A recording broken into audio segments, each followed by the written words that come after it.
Ito po yung tokwa. Lalagyan natin ito ng konting toyo. Ayan.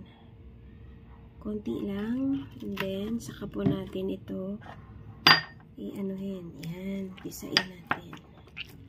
Okay, just like this. Hello everyone. Welcome to Anas TV. Ngayong araw, magluluto tayo ng isang masarap na ulam. Okay, so ito po ang ating main ingredient ngayon, bangos. Okay, ayan, nilagyan ko na ito ng asin at paminta. Hindi ko na isinama yung buntot at medyo matinik po iyon. Meron din tayo ditong kamatis, 5 piraso ito. Hiniwa ko na ito ng ganito. No, medyo mapulang kamatis ang ginamit ko dito para mas masarap. Okay, ito naman ay tausi or black beans. Ayan.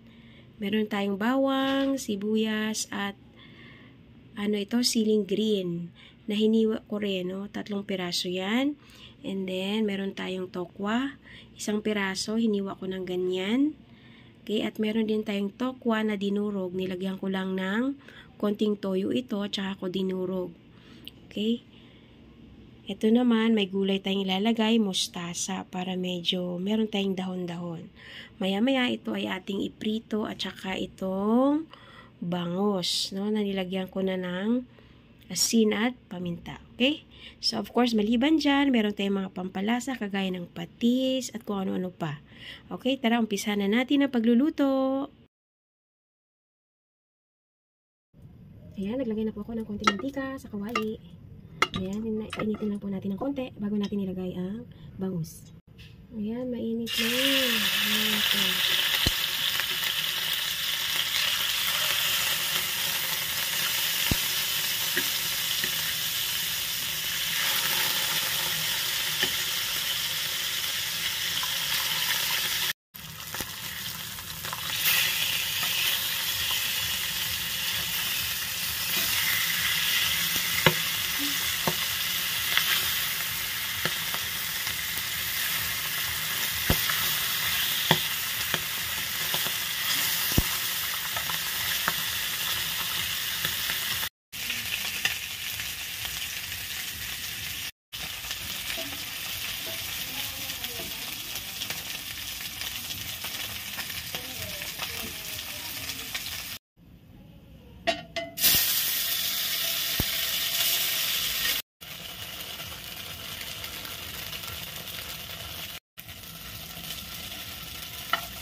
Yummy! Yummy, yummy, yummy in my tummy. Alright, so ready na ang ating tochong bangus. Ayan, ready to serve na ang ating tochong bangus, mga kapatid.